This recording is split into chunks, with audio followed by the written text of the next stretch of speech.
Sleepover, you're invited. Sleepover, bring your caboodle. Sleepover, and I promise that I won't freeze your bra this time.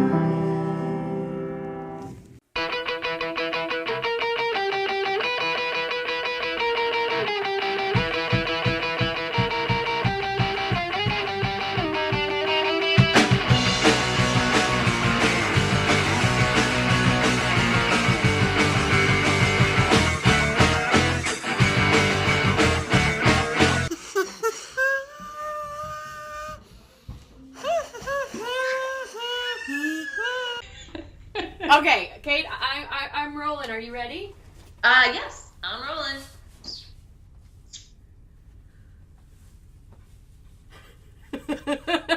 Hi!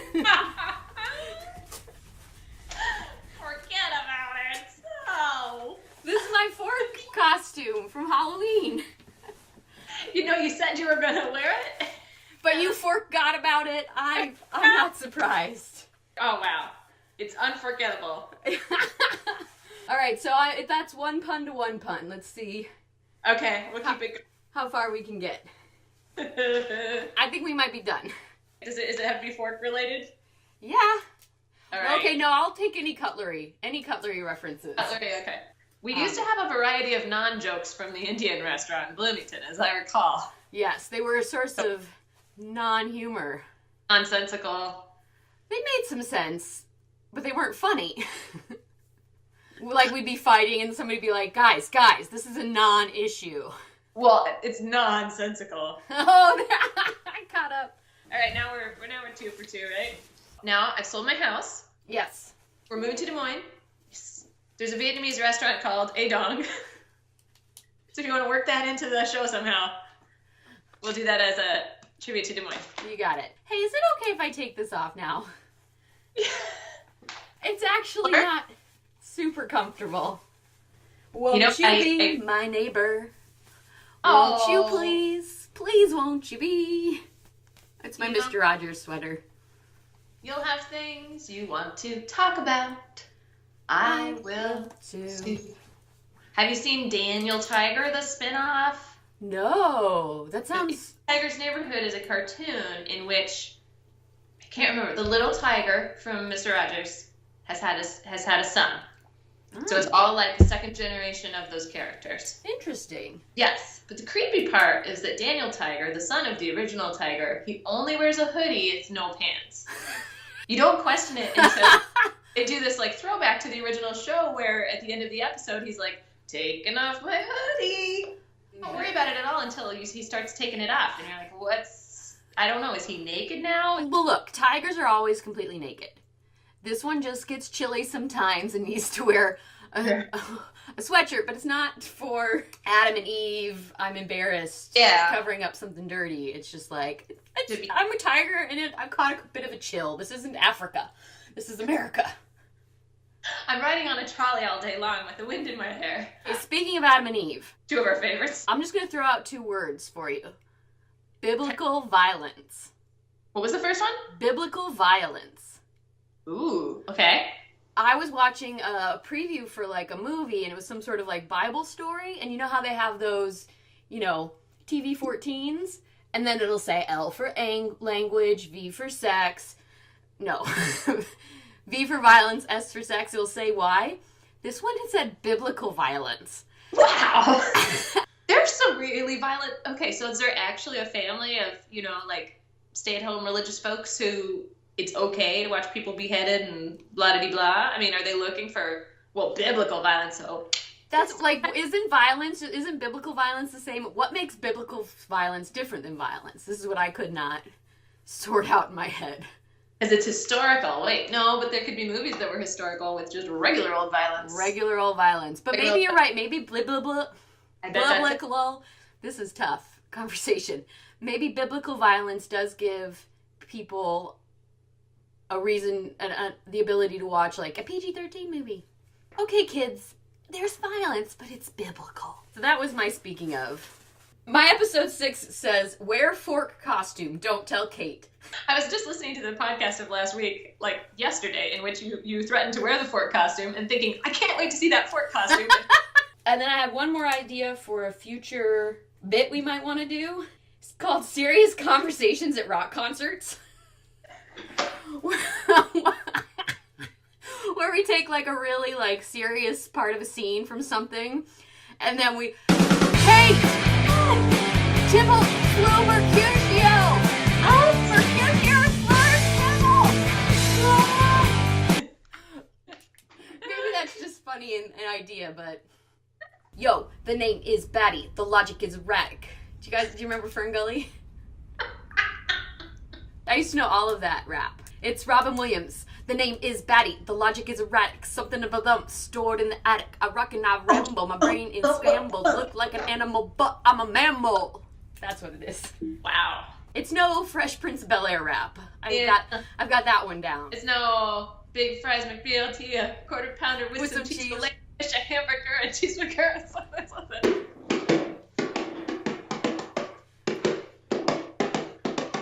So speaking of biblical violence, tell me about your pickle. How did you know I had a pickle? You told me. Did I tell you? Tell me about your pickle. You're gonna try and surprise me with your pickle? I have a short memory. Well, I read a super important article in a really sophisticated magazine called Our Iowa. It's my favorite. It has centerfolds, and it has that. Aww. Just peace. So that's your Iowa then? This is my Iowa. Okay. My mom has actually had dinner with the guys that put the magazine together. So. Oh, hoi polloi. I know. That's chat. Okay, this is an important article that I feel is really important for everyone to be reading this week. It's called Grandma's Pickle Prompted a Party. One July day in 1906, my grandmother put a cucumber vine inside a jar. After a cucumber had grown inside, she pinched off the vine, covered the cucumber with salt water, sealed up the jar with a cork, and kept it. Later, she married, had 3 children, and took the jar with the pickle inside with her. The aging pickle was placed on a bookshelf in her bedroom, mostly out of sight. After she died, her oldest grandchild became the keeper of the pickle. On the jar was first aid adhesive tape was July 6, 1906, written on it in Grandma's handwriting. But the water was starting to look a little murky. Yeah. Yeah. We're always up for a party. And over the years, we had often joked we should have a birthday party when the pickle turned 100. So in July 2006, the pickle was carefully transported across Iowa for the grand event at my home. In preparation for the party, I kept my eye on another pickle, a second one that could continue on for the next 100 years.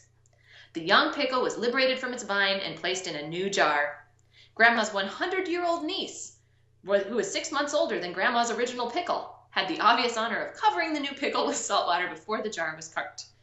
Grandma's pickle is nearly 110 years old. Will it hold up till 2106?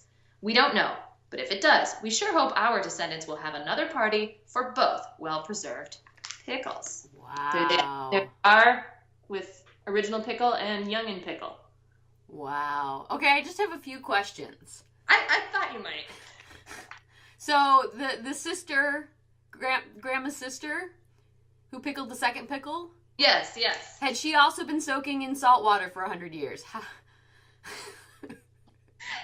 Judging from the picture, it seems likely. Okay. Thought so. So they did make another pickle. Yeah, I was a little unclear on the need for the second pickle, except that they thought the first pickle looked murky. There was a part I skipped over where Uncle Alvy, Grandma's oldest son, told us Grandma used to occasionally change the water over the old pickle, but we have not had the nerve to do that yet. Sure. But I think they feel like they may not be maintaining the pickle in the proper way. Yeah. So they started another one just in case. Well, see, in my mind, like, yeah, you go ahead and you start another pickle, and then you eat the 100-year-old pickle. Oh, wow. I mean, that's what I would do. Like, all right, son, it's time for you to take over the family being in a pickle, you know. But the other part is, like, is a pickle good after 100 years? I mean, I guess that's what pickling's about. No, they say it's best to let our sleeping pickles lie. Well, obviously. What's next? Have we come to a fork in the road? No. Oh, Kate. Raindrops on roses and Old fashioned old trapper's jerky. Dang it, I missed my cue. Well, I thought you were out. I mean, the last one was No.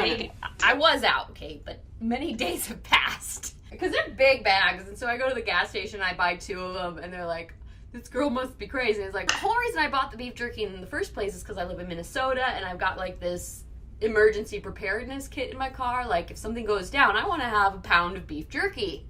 Kitty litter and a shovel and... Well, I have beef jerky and gloves. But it's a start. Kitty litter, huh? I mean, these are good thoughts. But every time I buy the beef jerky, it would end up in my bedroom. Okay.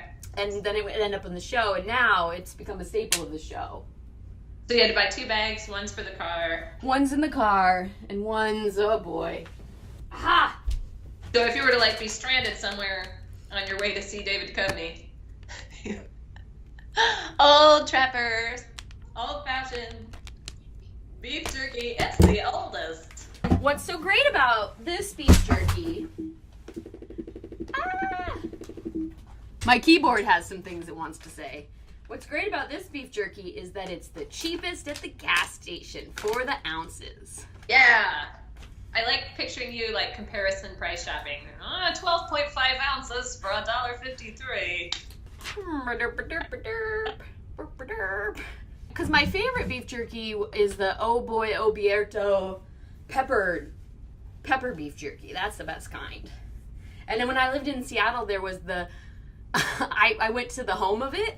It was like the Oh Boy Obierto factory, and it was just this little dinky place on a corner lot. It was just like 2 inches big, but it was the home of all that beef jerky in the country. Somehow your whole story about you are eating beef jerky simply because you live in Minnesota and you need to survive, it loses some impact when you talk about going to the home in Seattle. Well, I'm just saying that's why I have it now. Gotcha. Okay. Well, it was just, high school road trips. California? What beef jerky is native to California? See, here's more to my point of view that I'm not super duper into beef jerky. I just happen to drive by it every day in Seattle. And I was like, oh, that's the kind my best friend Carrie taught me about in high school. And now I'm a survivalist, but in between high school and now, besides that brief stint to, the beef jerky capital of America. Okay, survivalist. We've been debated about this for a while because this was like back in the Y2K scare, but Peter and I argue over what we should stock up on. Okay, so between like gallon jugs of filtered water. I'm going to write this down. Okay, bottles of aspirin, penicillin, or like gold. I'll rank them for you. Yeah, okay. I'm going to go water 1, penicillin 2, gold 3, and aspirin 4. Okay, all right. And here's why. Water, duh. You need it to live. Penicillin, I'm not sure what that cures. What does penicillin cure? Oh, I think a lot of stuff. That's what I figured. But I feel like aspirin is like 4 because like, I have a headache. Too bad. It's the end of the world. Like, I'm gonna... But wouldn't it be really important if that was all you had? Is a headache? Well, like, no, I'm thinking like back in the Civil War, it's like, it's not gonna help that much when they amputate your leg, but it's better than nothing. They used to just give you like a snifter of brandy and a rag to chew on. I'd be down with that if you hadn't put penicillin on the list. So between the 2 medications, I picked penicillin. Gotcha. Which I think cures more, and aspirin's more of like a make you feel better. Sure. And then gold, I put it 3rd because who knows what the currency will be. And with gold, either you could be lucky and like it be useful as currency, or if not, at least it's heavy and you could. People always like gold, like in all cultures, regardless of the value it has as currency, right? We're not that much different than birds. It's shiny. Okay. And we like it. Heavy, it feels solid. Yeah. I think it melts pretty easily, so you can make stuff with it. Mm-hmm. Yeah. Mm-hmm. And although it just has if you're doing a lot of smelting. That might be all you're doing in the fires of the apocalypse. Do you remember our strange college friend who, like, when the internet's inevitably broke, he was inventing a bicycle that he could, like, keep up our email archive by bicycling? You know, we were, like, talking about archiving all of our emails and stuff. And he was like, oh, yeah, well, when the apocalypse comes, I'm going to invent a bicycle and I'll just be able to power my computer from there. In Maui, I once rode a bicycle to make a smoothie. Wow. Like to run the blender. It wasn't like a magical bicycle that I just rode and made smoothies. I kind of knew where you were at. But they like hacked off the cane and squished it right there, and then they put it all in a blender, and I had to get on the bike to make it go. Was it like perfectly balanced? I mean, like the exact amount of calories that you burned on the bicycle, then were immediately replenished. Same like amount of water you lost. I'm certain it wasn't that specific about anything. It wasn't like a fitness place. It was like a homesteading place. The gimmick. Okay. It's like it was like at the end of the world. Like we drove all the way. Like here's Maui. Here's Maui, and like what are the towns in Maui? But Laguna Beach, wherever like the. I wish I could tell you because I hate you right now. If I could like towns in Maui, I'd be really happy. So here's like the capital, and here's like Hiaya, Hiai, some other Paia, and it's like the little hippie community. And then if you go all the way, let me start over. So here's like Maui, and here's the capital. And Mount Knuckle. And then here's like a really popular beach, and this is all volcanic ash, right? So you can't go this way on Maui. You gotta go this way. Here's a little hippie town, and then if you go all the way through the mountains and the waterfalls, we made ourselves to the end of the road before you got to the volcanic ash, and there was a wolf farm. Are you familiar with WOOF? No. WOOF, World Organization of Organic Farming, or Farmers. And it's just this thing where you can woof anywhere if you want to be a woofer. Oh, yeah, I know some young people that were doing that in Japan this summer. Kind of like couch surfing, except you have to, like, do chores. Okay. And they're farm chores. We ended up getting this hitchhiker. But he took us to some really sweet places, showed us some magical waterfalls, and... Did they make smoothies? No, but we got to this wolf farm, and they had, like, a little farm stand. And so it wasn't like we're going to exercise and calorize and make your smoothie, and you're going to work. It was like, we don't got no electricity. You want this smoothie? Get up on that. Ride your blender. Wow. Why were you in Maui? One of those things. My friend was like, you want to go to Maui? And I was like, all right. I'd never been. I was really glad I went. If you get a chance, this Vampire Diaries crap, maybe it's a bad thing to recommend to you because it's one of those shows where, like, the second you get to the end of an episode, you cannot wait to see what happens at the beginning of the episode.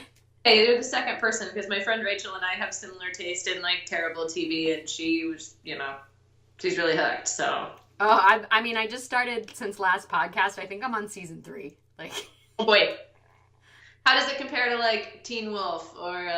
I never watched Teen Wolf. I think you would enjoy that. Okay. I'm sure it's the same kind of genre, like current TV fantasy teen.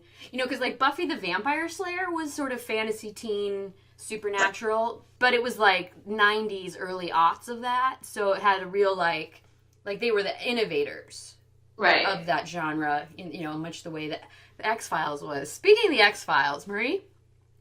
Hey Marie, come in. Hey guys, you're coming in loud and clear, but let's cut right to the chase. Season 10, episode 5, Babylon was such a treat. And it was really good that it came right after Valentine's Day, actually. So why was it good that this episode came right after Valentine's Day? Great question, Marie.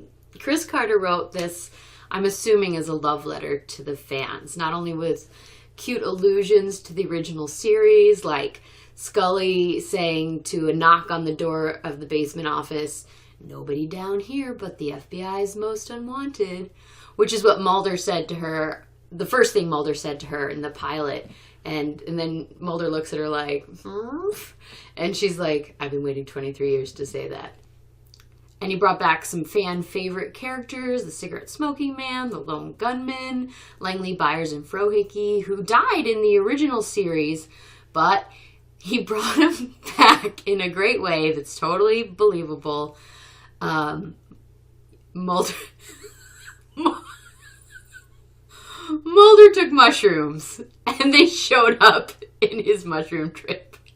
No way. Yes way. And then he totally did this completely ridiculous country line dance where he did a flip. I mean, obviously some stunt guy did the flip, and it was just goofy. And I mean, I don't think the fans knew that they wanted a scene of Mulder tripping on mushrooms, but we totally did. And then like there was a dance number with cute girls, and for me, that's a treasure because I love musicals. And because it was under the guise of Mulder tripping, it all made sense in a nonsensical way. Take that, Kate. Well, it looks like there's another pair of agents, and she's a redhead, and he's a tall, dark, and handsome guy. Well, what's up with that? Well, those agents, I think, were part of Chris Carter's love letter to the X-Files itself. Or maybe Chris Carter's love letters to Chris Carter for creating such a wonderful dynamic of characters. Because the two new agents precisely mirrored Mulder and Scully in their own ways. Tall, dark, and handsome is a believer, and cute, short redhead is a skeptic. Oh man, is it that hottie from 6 Feet Under? I think it is. It is. She was on 6 Feet Under. Yeah. I always liked her. And that guy, I when I first heard he was coming on the show, I was like, who's this guy? And I was like, whatever. And then I watched this movie, The Duff, with that girl that was on Arrested Development as Anne. Duff? The Duff, the Duff. Okay. The designated ugly fat friend. Oh. Which is actually kind of a funny movie. I really liked that movie. Like, for a teen comedy, it was sort of like quirky. And he was really good in it. And I was like, okay, you could be on my X-Files. Yes. Robbie Arnell, you could come over to our show, okay? Oh, Robbie was cute. He made quite the dapper FBI agent. Oh, he was that cute. He was good. Yeah, he was pretty good. More cute than good. A lot of his sort of teen movie essence was still there. He was a little bit like, yeah, huh, cool. He didn't say that, but it wasn't strictly a serious FBI guy, you know. Okay. Was there another snuggle moment between Mulder and Scully? Yes, Kate. There was a really nice snuggle moment. Well, they weren't actually snuggling, but at the end of the episode, Mulder and Scully were apart pretty much this whole episode, like they often always are. But at the end of the episode, after it's all said and done, Mulder's come down from his mushroom trip, and Scully goes to his house, and he's sitting on the porch listening to music, and he takes off his headphones, and he's like, come take a walk with me, Scully. And he, like, reaches out, and she grabs his hand with two hands. And then they just walk around holding hands. And they're talking about, I don't know, the case or whatever, something ephemeral and metaphysical. I wasn't even really paying attention because they were just holding hands and happy together. Well, I mean, they're not together. I'm pretty sure they're not back together, but like they totally love each other, and they wanted to hold hands and talk about stuff and be closer, go on a walk. So it was super romantic. Oh, and again, great post Valentine's Day episode, and the song Mulder was listening to was "I Belong to You, You Belong to Me, You're My Sweetheart." And that's another sort of Chris Carter nod to the fans, because the YouTube is just littered with like Mulder Scully montages with like romantic songs. It's a super fan thing to do. It's something that super fans do. They like find all the best like Mulder Scully moments and they put them to like modern pop songs. So Chris Carter did one of those in this episode. Good question. Not the most X-Filey of episodes. Baby, Mulder, and Scully need our help talking to a terrorist in a coma. Then you trip on mushrooms and become a cowboy. Just focus on the handhold. Hey, Scully, what? I belong with you. You belong with me. You're my sweetheart. Why aren't we kissing?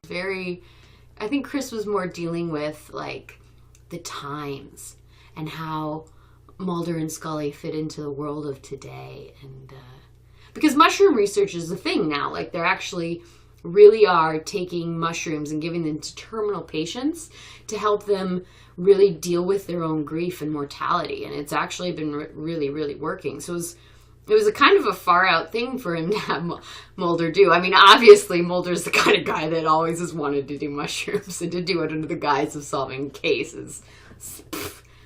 Dream for him. But it's also interesting that Chris brought this into sort of mainstream consciousness. That's good to hear. All right. Hey, did you hear anything more from the informant? The Informant? Seriously? Kate, I thought we'd been over this. Oh, wait, it's a book. The chapters don't relate to each other, and we're not to the end of the book yet, right? Exactly, Kate. I'm pretty sure The Informant is going to show up next week and we'll get a chance to talk about it, but I'd rather discuss the differences between a Chris Carter comedy episode and a Darren Morgan comedy episode like Curse of the Weremonster. I'm really excited to talk a little bit more about the Curse of the Weremonster. No, we'll talk about the Curse of the Weremonster whenever Kate is done watching the Curse of the Weremonster. Keep your pants on. My pants are on. But promise we're going to talk about Curse of the Weremonster next week? I mean, wait, what are you even doing next week? Next week we're doing the Oscar, a tribute to the Oscars. Oscar. We gotta have our recipes in hand. I wrote down a bunch after I came up with I just gave you the gold, and then I came up with some silver and a couple of bronze. Hey, if anybody out there wants to contribute some Oscar-themed food titles. Absolutely. Hey, guys, I gotta get going. I want to go watch that episode again on my VHS cassette tape, but would you explain what you mean by Oscar-themed food? The concept is Oscar food for the Oscar parties that goes with the I give away Oscar. one like Kristen Kale. The Rachel McAdams with cheese. Excellent. I like that so much. Oh, now you're little and I'm big. It's like Freaky Friday. Or like more accurately big. Finally was 50 Shades of Grey Poupon. I heard that it was terrible, but I don't know about that. no, I just heard from several people that they had like no chemistry at all. I don't know about that. Like, all right. I was distracted by the really sexy naked people. Same reason I want to see the sequel to Magic Mike, because apparently they took out the trying to have a plot and just kept the good bit. They did that, but they also made like the dance moves not as good, or something. Like not as realistically strippery. No, I guess maybe the lack of a plot did make it just more boring for me. Okay. Because they still had a lot of talking. But not a good plot. Just a... Right. Like, they were on a road trip to somewhere, and they needed help from someone, and so they go to a thing and dance a little bit, but mostly they'd be like, hey guys, remember the good old days? Yeah, brah. Ooh-da-doo-da-doo. You know? Yay! Warning the first. The show is almost over. I'll tell a story that you probably don't want to keep in the podcast, okay? Perfect. But... I'll eat beef jerky then. Okay, awesome. The boys were taking a bath together in the tub, and Carl got this like really weird look on his face and started to squat, and I was like, no.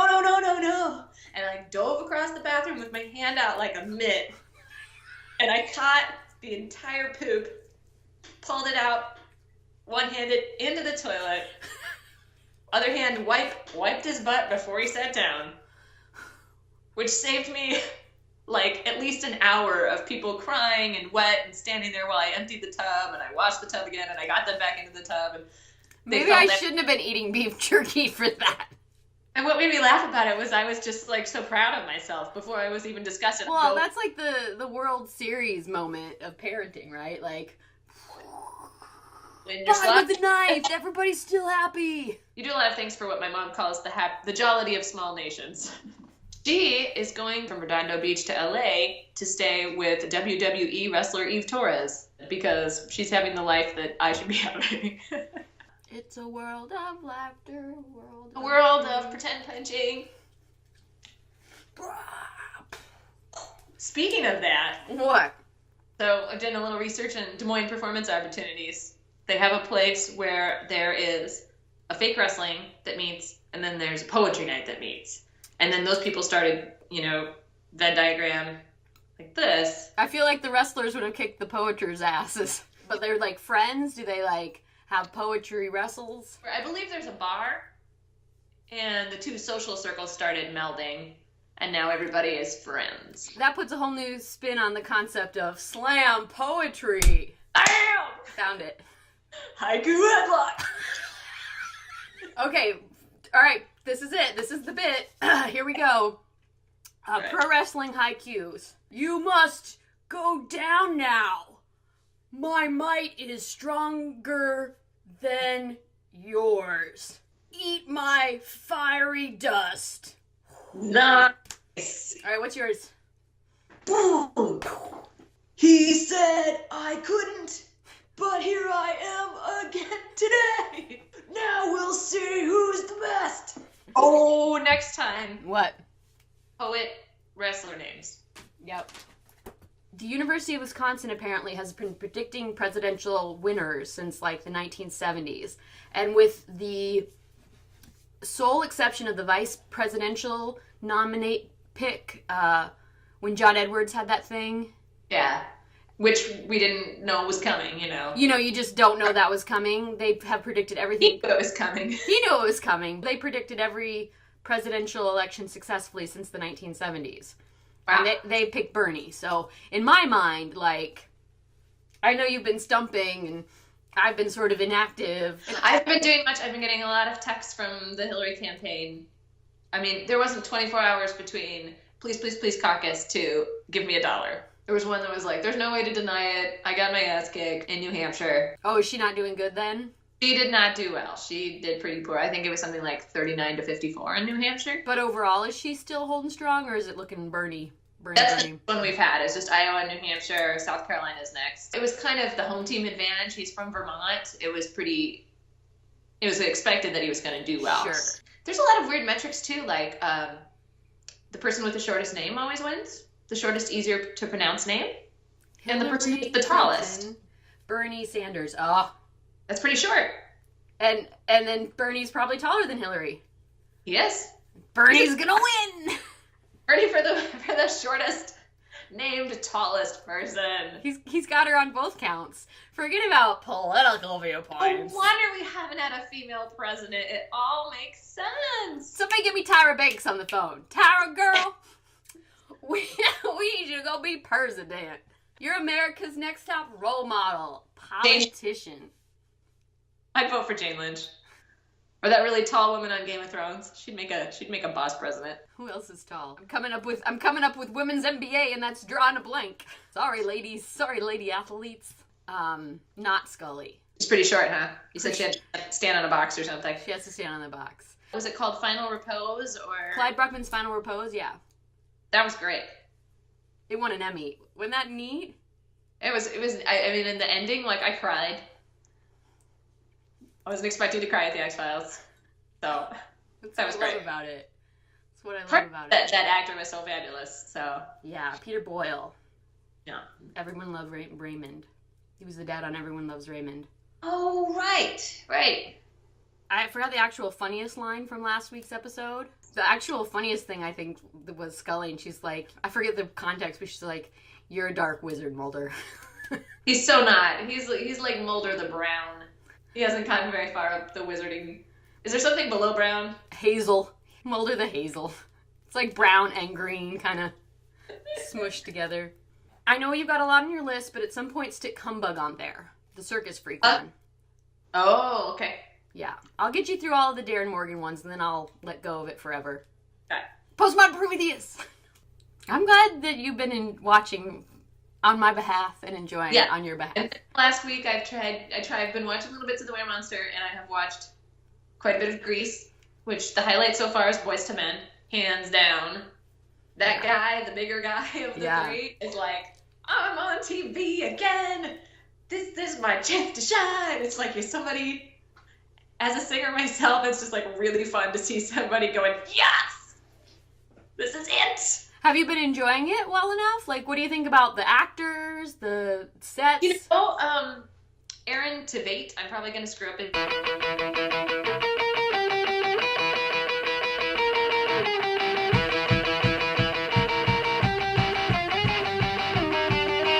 This house smells weird.